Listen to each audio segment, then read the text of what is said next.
샬롬 삼국지 8권 9번째. 그러자 화타가 아직 기뻐하기에는 이름을 깨우쳐 주듯 말했다. 군우께서 화살에 맞은 자리는 치료되었으나 당분간 그 팔을 함부로 쓰셔서는 아니 됩니다. 결코 노기를 내어 다친 곳이 더 나게 하는 일이 없도록 하십시오. 100일이 지난 뒤에야 전처럼 쓰실 수 있을 겁니다. 선생의 말씀을 마음에 새겨두리다. 관공은 그렇게 말하고 황금 100냥을 화타가 애쓴 값으로 내놓았다. 화타가 벌쩍 뛰며 두 손을 내저었다. 저는 군우의 의기 높으심을 듣고 이렇게 찾아와 작은 힘을 썼을 뿐입니다. 어찌 보답을 바라겠습니까? 그러고는 굳이 마다한 뒤 상처에 붙일 약 한 첩을 더 내어놓고 가버렸다. 그 환자의 그 의원이라 할 만했다. 그런데 흥을 깨는 일이 될는지 모르지만 여기서 다시 한번 들춰보고 싶은 것은 정사이다. 진수의 삼국지에는 화타 전에도 관우 전에도 이야기가 보이지 않는다. 관우전에 빠진 것은 별로 역사적 가치가 없어서라면 이해가 되지만 대단찮은 치료 얘기까지도 상세히 적힌 화타전에까지 빠진 것은 아무래도 이해가 되지 않는다. 삼국지 위지의 여러 전 중에서 무제, 조조, 문제, 조비의 기와 원소, 원술 등 몇 사람의 전을 빼면 가장 긴 게 화타전이고, 화타는 거의 의자라기보다는 방술사에 가까울 만큼 신비하게 기록되어 있다. 연예 저자가 민간의 속설이나 이제는 전해지지 않은 어떤 기록에서 그 이야기를 옮겨 적었다고 볼 수 없는 것은 아니나 혹 그 신비한 화타를 빌려 관공을 높이려고 꾸며 넣은 얘기는 아닌지. 패어드는 관공의 발밑, 패어드는 관공의 발밑. 한편 관공이 우금을 사로잡고 방덕을 못 뱉다는 소문은 중원에까지 널리 퍼졌다. 천지를 떨쳐 울리는 관공의 위엄에 온 화하, 중국을 높이는 말, 화하가 모두 놀랐다. 그 소식을 들은 조조 또한 놀라기는 마찬가지였다. 곧 문무 벼슬 아치들을 모아놓고 의논했다. 나는 일찍부터 관운장의 용맹과 지모가 세상을 뒤덮을 만함을 알고 있었다. 이제 형주 양약의 발판을 마련했으니 이는 호랑이의 날개가 돋친 것이나 다름없다. 우금을 사로잡고 방덕을 죽인 기세로 허도를 향해 밀고 들어오면 어떻게 하겠는가. 나는 도읍을 옮겨서 관운장의 날카로운 기세를 피해보려 하는데 그대들의 생각은 어떤가? 아니 됩니다. 우금과 방덕의 낭패를 본 것은 물에 잠긴 탓이지 싸움에 져서는 아닙니다. 거기다가 그들을 잃었다 해서 국가의 대계까지 허물어진 것은 아니니 대왕께서는 고정하십시오. 지금 유비와 손권의 사이가 틀어진 데다 관우는 또 한창 멋대로 설치고 있습니다. 틀림없이 손권이 그리 기뻐하지 아니할 겁니다. 대왕께서는 강동으로 다시 한번 사람을 보내 손권을 달래보도록 하십시오. 가만히 군사를 일으켜 관우의 뒤를 치게 하고 일이 끝난 뒤에는 강남의 땅을 떼어주겠다고 약속하면 번성의 위태로움은 절로 풀릴 겁니다. 사마의가 여러 가운데서 일어나 그렇게 말했다. 주부 장제가 그런 사마의를 편들고 나섰다. 사마 중달의 말이 옳습니다. 어서 사자를 동으로 보내도록 하십시오. 도읍을 옮겨서 공연히 사람들의 마음이 흔들리게 해서는 아니 됩니다. 사실 관우에 대한 조조의 평가는 거의 지나치다 싶을 만큼 대단했다. 그러나 사마의와 장제의 말을 듣자 조조는 얼른 제 정신으로 돌아왔다. 곧 도읍을 옮기려던 생각을 버리고 그들의 말을 따르기로 했다. 하지만 우금이 관우에게 항복해버린 일만은 아무래도 마음에 걸리는지 여러 장수들을 돌아보며 단식하듯 말했다. 우금은 나를 떠나 다니지 30년이나 되었다. 그런데도 목숨이 위태롭자 나를 저버리니 오히려 내 사람이 된 지 오래자는 방덕만 못하구나. 그런 다음 한편으로는 사람을 뽑아 동으로 가게 하고 다른 한편으로는 관공의 날카로운 기세를 막을 대장 하나를 뽑았다. 누가 가서 관우를 막아 보겠는가? 조조의 그 같은 물음이 채 끝나기도 전에 한 장수가 벌떡 일어나 소리쳤다. 제가 가보겠습니다. 조조가 보니 서황이었다. 다른 여러 장수들을 제치고 서왕이 나선 데는 그만한 까닭이 있었다. 지난날 관우가 조조 아래 있을 때 그와 가장 친했던 사람이 서왕이었다. 따라서 조조가 관우에게 드린 정성을 가장 잘 알게 된 것도 그였는데 그 관우가 조조를 괴롭혀도 너무 괴롭힌다는 생각에 무장다운 의분이 터진 까닭이었다. 서왕이 나선 걸 보고 조조는 기뻐해 마하지 않았다. 그날로 5만의 가려 뽑은 군사를 주고 여건을 부장으로 딸려 떠나게 했다. 먼저 양릉파로 가서 기다리다가 동호가 움직이거든 곧 관우와 싸우러 가라. 그게 조조가 서왕에게 내린 영이었다. 한편 조조의 글을 받은 송건도 기꺼이 조조의 뜻을 받아들였다. 바로 응락에 글을 써서 사자에게 주어 돌려보낸 다음 무무벼슬아치를 불러 모아놓고 형주를 칠 의논을 시작했다. 먼저 장수가 나와 말했다. 요사이 듣자니 관운장은 우금을 사로잡고 방덕을 베어 그 위세가 온 나라를 뒤흔들고 있다 합니다. 조조는 돕을 옮겨서라도 그의 칼끝을 피하려 들 정도였다. 이제 번성이 위급하니 사자를 보내 구해 주기를 빌고 있지만 일이 끝난 뒤에는 제 말을 뒤집을까 걱정됩니다. 언제나 신중하고 온건한 사람답게 먼저 조조의 속셈부터 의심했다. 손건이 그런 장수의 말에 대꾸하기도 전에 문득 사람이 들어와 알렸다. 여몽 장군이 육구에서 작은 배로 급히 돌아오셨습니다. 주공을 뵙고 급히 드릴 말씀이 있다고 합니다. 이에 손건이 여몽부터 불러들여 물었다. 무슨 일이 있어 이리 급하게 오셨소? 지금 관운장은 군사를 이끌고 번성을 에워싸고 있습니다. 그가 멀리 나가 있는 틈을 타 형주를 치면 되찾을 수 있습니다. 여몽이 그렇게 대답했다.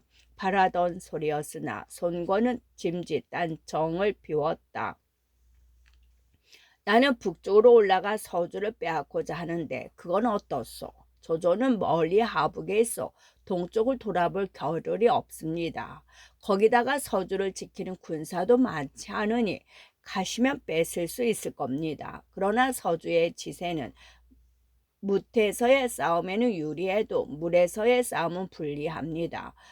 또 끝내 얻더라도 지키기가 쉽지 않습니다. 그보다는 먼저 형주를 뺏으시오. 장강을 독차지하신 뒤 따로 좋은 계책을 내는 것이 나을 겁니다. 여몽이 한층 열을 올려 그렇게 주장했다. 그제서야 손권은 속마음을 털어놨다. 나도 실은 형주를 칠 마음을 먹고 있었소. 좀 전에 한 말은 경의 속을 떠본 것이오. 경은 되도록이면 빨리 이 몸이 뜻하는 바를 손대도록 하시오. 이 몸도 마땅히 그 뒤를 따라 크게 군사를 일으키리라. 결국 여몽이 갑작스레 나타남에 따라 의논이고 뭐고 할 것 없이 형주를 치는 일은 결정나고 말았다. 송건의 허락을 받은 여몽은 육구로 돌아가 사람을 풀어 형주 쪽을 살펴보게 했다. 곧 소식이 들어왔다. 강물을 따라 20리 또는 30리마다 높은 곳에는 모두 봉화대가 서 있습니다. 급한 연락을 하기 위함인 듯 싶습니다. 형주의 군마는 매우 정돈되고 안정되어 있습니다. 급작스런 습격에 여러 가지 준비가 되어 있는 듯합니다. 그 소리를 들은 여몽은 몹시 놀라 말했다. 만약 그렇다면 급하게 이를 몰고 나가기는 어렵겠구나. 나는 한때 생각으로 오게 형주를 뺏으라고 권했으나 그게 힘들게 되었으니 어찌해야 되겠는가. 그리고 곰곰 생각해 봤지만 아무래도 관공에 물샐 틈 없는 제비를 뚫고 들어갈 뾰족한 수가 나지 않았다. 이에 여몽은 병을 핑계하여 문 밖을 나가지 않고 손권에게도 그렇게 알렸다. 손권은 큰소리치고 떠난 여몽이 일은 손에 대보지도 않고 병이 나서 드러누웠다는 말을 듣자 마음이 즐겁지 못했다. 오만 상을 찌푸리고 여몽이 보낸 사람의 얘기를 듣고 있는데 육손이 끼어들며 말했다.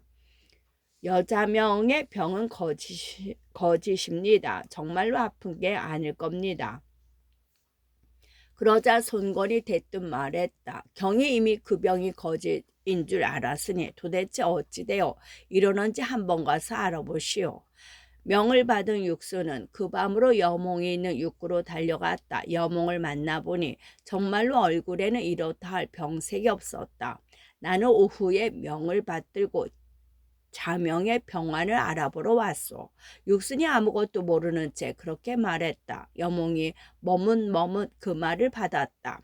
이 천한 몸이 병들었기로 일부러 불어오실 것까지야 무어 있겠소. 그러자 육순이 문득 정색을 하고 다구쳤다.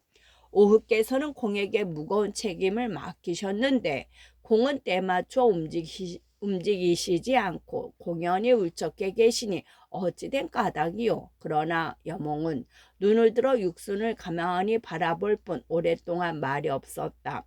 육순이 다시 슬면 말했다. 어리석은 소견이나 내게 장군의 병을 다스릴 처방이 하나 있는데 한번 써보시겠소.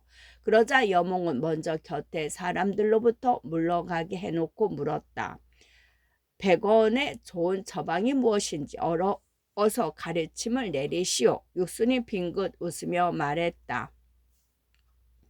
자명의 병은 형주의 군마가 정돈되어 있고 또 강가에는 봉화대가 잇대어 선 것 때문이 난 것이 아니오.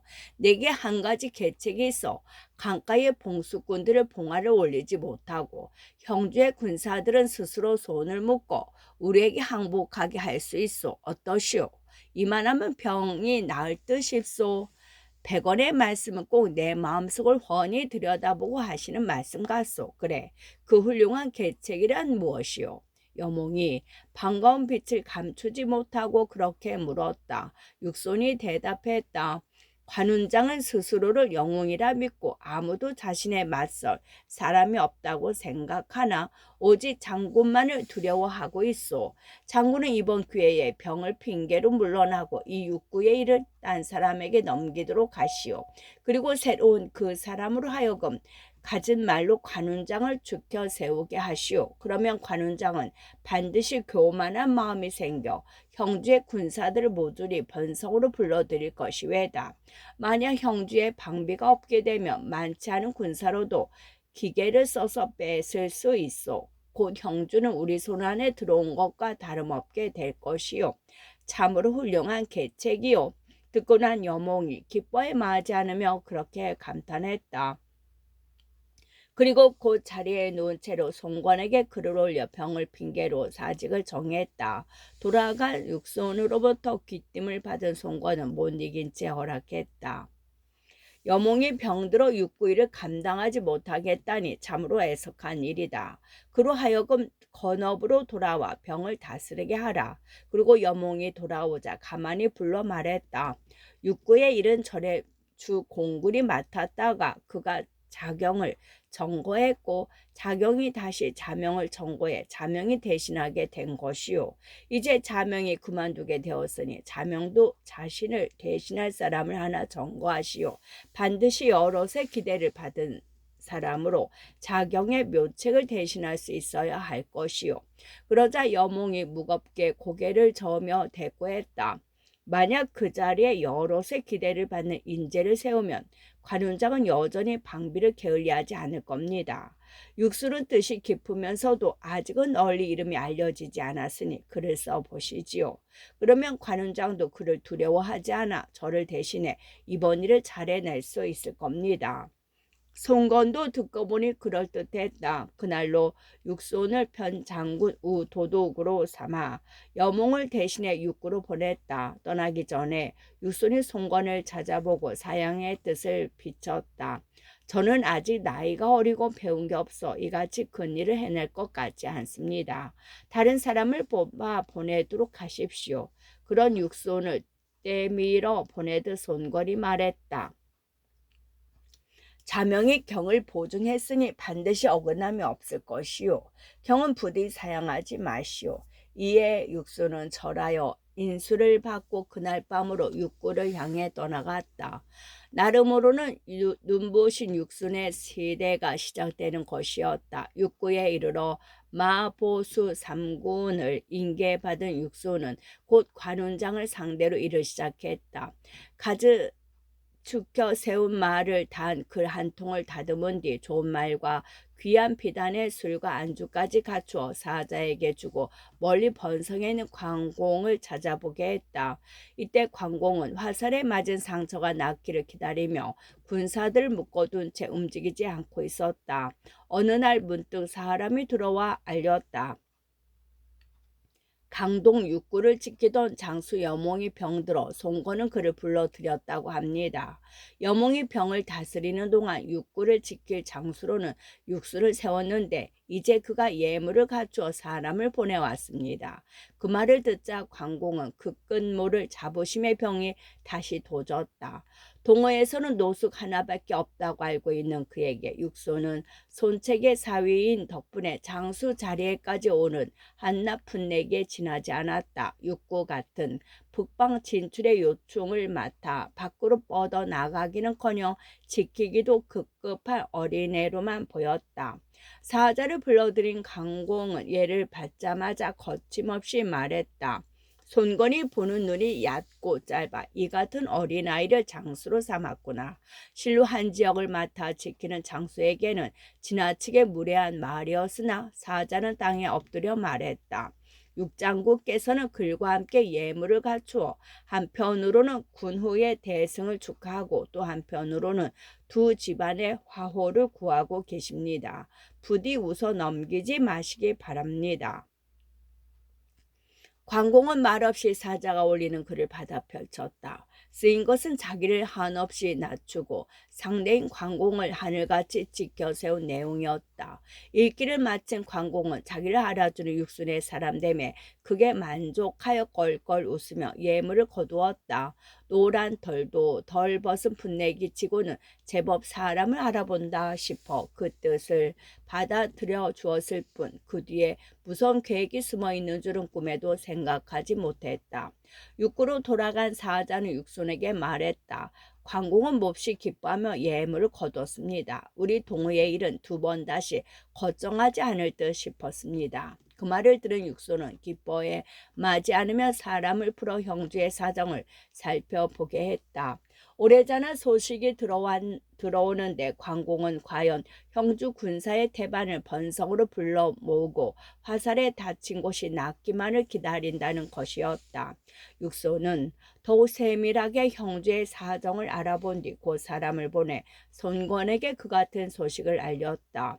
소식을 들은 손권이 여몽을 불러 말했다. 지금 운장은 정말로 형주 군사를 번성으로 빼돌려 번성을 치는데 쓰려 하고 있소. 빨리 계획을 세워 형주를 빼앗도록 해야겠소. 경은 내 아우 교와 더불어 먼저 대군을 이끌고 가보시는 게 어떻소?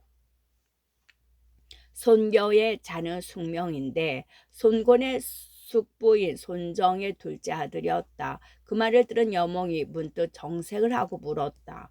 주공께서는 이 여몽을 쓰시려면 여몽만 쓰시고 숙명을 쓰시려면 숙명만 쓰십시오. 어찌하여 지난날 주요와 정보를 좌우 정사에서는 좌우 도덕으로 썼으나 앞에서는 대부로 함께 썼다. 도덕으로 함께 쓰시어 겪으셨던 어려움을 아마 잊으셨습니까? 그때 비록 모든 결단은 주유에게 맡기셨으나 정부는 오래된 장수로서 젊은 주유 밑에 서게 되니 아무래도 그 사이가 좋을 수가 없습니다. 뒷날 주유의 재주를 알고서야 비로소 정부는 주유를 따르게 되지 않았습니까? 지금 이 여몽은 재주가 주유에 미치지 못하고 숙명은 주공과 갑각기가 정보보다 더합니다. 서로 화합하여 일을 치러내지 못할까 두렵습니다. 듣고 나니 송건도 크게 깨닫는 게 있었다. 여몽을 대도독으로 삼아 강동의 모든 군사를 맡아 거느리게 하고 손교는 뒤에서 군량과 맞춤만 대도록 했다. 두 사람의 국권을 나누어 주어 생기는 패단을 막기 위함이었다. 여몽은 엎드려 인수를 받고 군사 3만과 빠른 배 80척을 모아 형주로 나갔다. 앞선 배는 물질 잘하는 군사들에게 흰옷을 입혀 장사치로 보이게 꾸미도록 한 뒤 노를 젓게 하고 골라 뽑은 군사들을 모두 선창 안에 숨어 있게 했다. 그리고 뒤로는 한당, 장음, 주태, 주연, 반장, 서성, 정봉 7장수를 세워 배로 뒤따르게 했다. 송건은 나머지 장수들과 함께 뒤에 호응하기로 하고 제비하는 한편 조조에게 글을 보내 관공의 뒤를 치라 했다. 육구에 있는 육손에게까지 대군이 움직인다는 것을 알린 다음에야 흰옷 입고 장사치로 보이게 꾸민 군사들이 담배가 움직였다. 빠르게 노를 저 밤낮으로 심양 강을 거슬러 올라간 배는 곧 강 북편 언덕에 닿았다. 누구냐? 강가의 봉수대를 지키던 형주 군사들이 흰옷 입은 동우의 수군들에게 물었다. 동우 수군들이 능청스레 대꾸했다. 우리는 모두 너돌이 장사치들입니다. 강물 위에서 험한 바람을 만나 잠시 이곳에 배를 대고 피하려고 합니다. 그러고는 재물을 꺼내 봉수대를 지키던 형주 군사들에게 한아름 건네주었다. 재물의 입이 벌어진 형주 군사들은 별로 의심하지 않고 강변에 배를 대는 걸 눈 감아주었다. 한 이경쯤 지났을까 갑자기 선창 안에 숨어있던 오병들이 한꺼번에 뛰쳐나와 봉수대 위에 있는 군관을 덮쳐 꽁꽁 묶어버렸다. 그리고 저희끼리 정한 군호를 내지르니 곧 80척 넘는 배가 나타나 군사를 강변에 부렸다. 그 배에 타고 있던 오병들이 또한 한꺼번에 쏟아져 봉수대 근처에 군막을 얽고 있던 군사들을 모조리 사로잡아 가두니 그 봉수대는 그대로 끝이었다. 첫 번째 봉수대에서 불이 오르지 않자 다음 봉수대부터는 있으나 마나였다. 동호의 80척 싸움배가 기세 좋게 나아가 형주에 이르도록 아무도 아는 사람이 없었다. 형주에 이르렀을 무렵 여몽은 봉수대에서 사로잡은 형주의 군관들을 달랬다. 너희들은 봉수대를 지키지 못했으니 돌아가봤자 그 죄만으로도 살기 어렵다. 차라리 우리를 도와 살 길을 찾아보는 게 어떠냐. 성문 앞에 가서 거짓말로 성문을 열게 하고 불을 놓아 신호하도록 하라. 너희는 모두 무거운 상과 높은 벼슬을 받게 될 것이다. 형주의 군관들도 달릴 도리가 없는지 여몽의 말대로 따랐다. 여몽은 군사들에게 성문에서 불이 오르거든 일제히 들이치라는 영을 내리고 자신은 군관들을 앞장세워 성문 앞으로 갔다. 한밤중에 성문 앞에 이른 여몽은 사로잡은 군관들을 시켜 소리치게 했다. 성문을 열어라. 우리가 왔다. 성문 안의 병사들은 자기 편 군관의 목소리를 알아들었다. 무슨 일이 있어 왔겠거니 하며 별 의심 없이 성문을 열어주었다. 사로잡힌 군관들을 앞세우고 왔던 오병들이 크게 함성을 지르며 성문 안으로 몰려들어가 불을 질렀다. 그 군호를 본 나머지 동호의 대병이 열린 성문으로 다시 함성소리 드높게 밀고 들어갔다. 형주 군사들은 너무도 갑자기 당한 습격이라 제대로 맞서 보지도 못하고 뿔뿔이 흩어져 달아났다. 잠깐 동안에 형주성을 빼앗은 여몽은 장졸들에게 영을 내렸다. 함부로 사람을 죽이는 자나 함부로 백성들의 재물을 빼앗는 자는 모두 군법에 따라 처단하리라. 그리고 형주의 벼슬아치들은 모두 원래대로 일을 보게 하였다. 또 관공의 가족들은 별도로 집을 주어 살게 하고 사람이 일 없이 뛰어들어 시끄럽게 하는 걸 엄하게 막는 한편 송관에게도 형주를 뺏은 일을 알렸다. 하루는 이런 일이 있었다. 여몽이 거세게 쏟아지는 비를 맞으며 내 성문을 두루 돌아보고 있는데 어떤 군사 하나가 지나가는 백성의 삿갓을 빼서 투구에 쓰는 게 보였다. 저놈을 잡아오너라. 여몽이 그 군사를 가리키며 소리치자 따르던 군사들이 우르르 달려가 그를 잡아왔다. 얼굴을 보니 같은 고향 사람이었다. 여몽이 얼굴빛을 굳게 하여 꾸짖었다. 너는 비록 나와 같은 고향 사람이나 이미 나의 군령이 내려졌음을 알면서 어겼으니 군법에 걸지 않을 수가 없다. 그러자 그 군사가 울며 빌었다. 저는 위에서 받은 투구가 젖었을까 잠시 백성의 삿갓을 빌렸을 뿐입니다. 결코 사사로이 쓰려고 빼앗은 것이 아닙니다. 고향이 같은 정을 보아서라도 너그러이 보아 주십시오. 하지만 여몽은 낯빛을 풀지 않았다. 나도 네가 그 삿갓으로 관물인 투구를 덮었음은 알고 있다. 그러나 백성의 물건을 빼앗지 말라는 영을 어겼으니 그냥 봐 넘길 수가 없다. 그러고는 좌우를 꾸짖어 그 군사를 끌어내 목을 베게 했다. 그 군사의 목은 성문에 높이 달리고 동호의 모든 장졸들은 그걸 보고 더욱 몸가짐을 조심했다. 여몽은 그 뒤에야 그 군사의 시체를 거두어 울며 장사 지내주었다.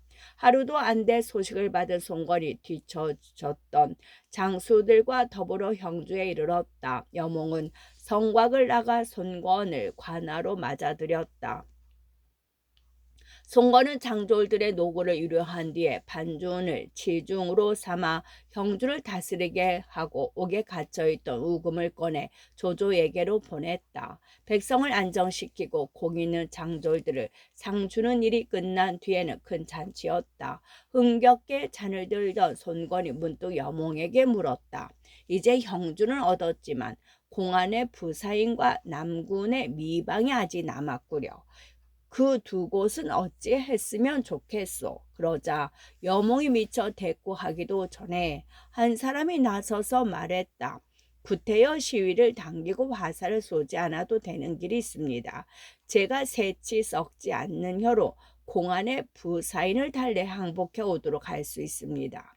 여럿이 보니 그는 바로 우번이었다. 손권이 그를 보고 물었다. 공은 무슨 좋은 계책이 있어 부사인을 우리에게 항복하게 할 수 있어. 저는 부사인과 어릴 적부터 교문이 두텁습니다. 제가 가서 이해로 달랜다면 그는 반드시 항복해 올 겁니다.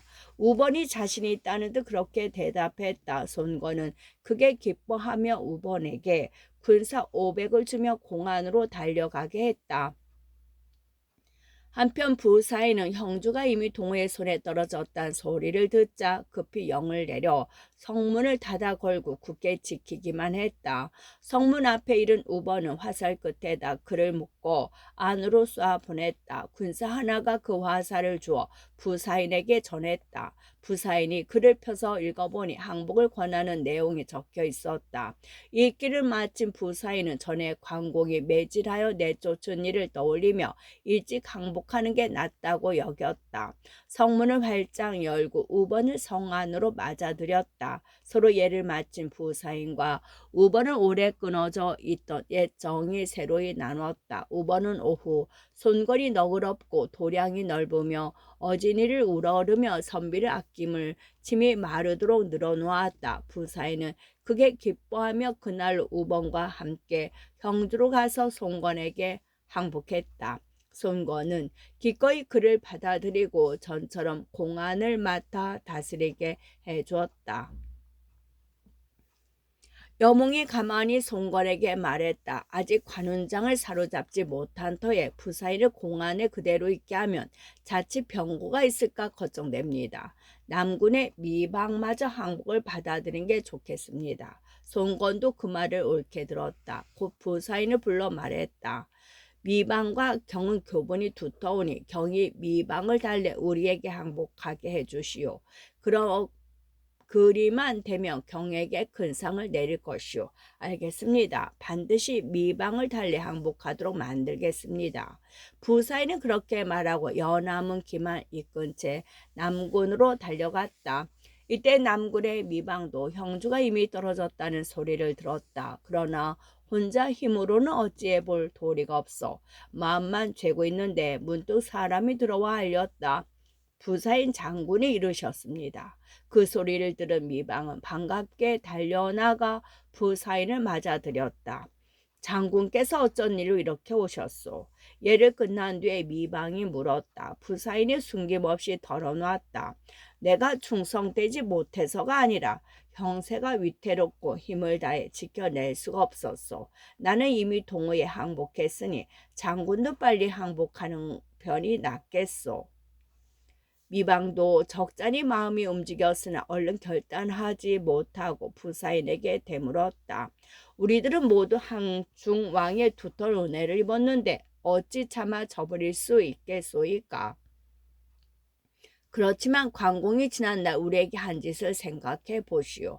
그는 마음을 다 풀고 가지 않으면 이번에 이기고 돌아온다 해도 우리를 가볍게 용서하지는 아니할 것이오. 공은 부디 그 점을 헤아려 정하시오. 부사인이 다시 미방을 충동질했다. 그러나 미방은 여전히 마음을 정하지 못했다. 무엇보다도 형 미축이 촉에서 유비를 섬기고 있는 게 마음에 걸리는 듯했다. 우리 형제는 한중왕을 섬겨온 지 오래되오. 어찌 하루아침에 그를 저버린단 말이오. 그렇게 말하고 머뭇거리는데 문득 군사 하나가 들어와 알렸다. 관공께서 보내신 사자가 왔습니다. 미방은 잠시 부사인과의 얘기를 뒤로 미루고 그 사자부터 불러들였다. 그래, 무슨 일로 왔는가? 미방이 묻자 그 사자는 추상 같은 관공의 영을 전했다. 관공께서는 궁중에 양식이 떨어졌음을 보고 이곳 남궁과 공안 두 곳으로부터 쌀 10만 석을 가져오라 하셨소. 두 장군께서 밤낮을 가리지 않고 달려보내 군중에 바치도록 하시오. 만일 늦어지면 두 분은 선체 못 빼시겠다는 게 관공의 언명이었소. 그 말을 들은 미방이 놀란 얼굴로 부사일을 돌아보며 물었다. 지금 형주가 이미 둘러빠졌는데 이 양식을 어느 길로 보낼 수 있겠소? 걱정하실 거 없소. 부사인은 그렇게 말해놓고는 문득 칼을 뽑아 관공이 보내온 사자를 그 자리에서 베어버렸다. 이게 무슨 짓이오? 미방이 벌쩍 뛰며 물었다. 부사인이 자르듯 말했다. 관공의 뜻은 이번 일을 핑계로 우리 두 사람을 베어 없애려는 것이오. 그런데도 우리가 어찌 두 손 점에 놓고 죽여주기만을 기다릴 수 있겠소. 공은 빨리 동호에 항복하도록 하시오. 그렇지 않으면 뒷날 반드시 관우에게 죽음을 당하게 될 것이오. 그 말에 다시 마음이 흔들린 미방이 어쩔 줄 몰라 하고 있는데 문득 여몽이 대군을 이끌고 성으로 밀려들고 있다는 소식이 들어왔다. 깜짝 놀란 미방은 그제서야 생각을 굳히고 부사인과 함께 성을 나가 항복하고 말았다. 여몽은 몹시 기뻐하며 미방을 데리고 송건에게로 갔다. 송건은 부사인과 미방에게 큰 상을 내리고 성 안의 백성들을 안심시킨 뒤 소를 잡고 술을 걸러 삼군을 배불리 먹였다. 한편 조조는 허도에서 여러 모사들을 모아놓고 연일 형주의 일을 의논했다. 그러던 어느 날 문득 동호에서 사자가 왔다는 전갈이 들어왔다. 조조가 사자를 불러들이자 사자는 조조에게 손건이 보낸 글을 올렸다. 조조가 읽어보니 동호가 형주를 들이칠 작정이란 말과 함께 조조에게 협공을 정하면서 아울러 그 일이 관운장의 귀에 들어가지 않도록 비밀을 지켜달라는 당부를 하고 있었다. 관운장이 알고 대비할까 두려워해서 하는 당부였다.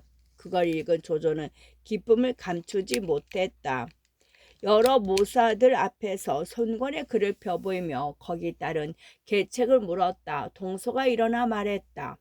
지금 번성은 매우 지쳐 목을 빼고 우리가 구해주길 기다릴 겁니다.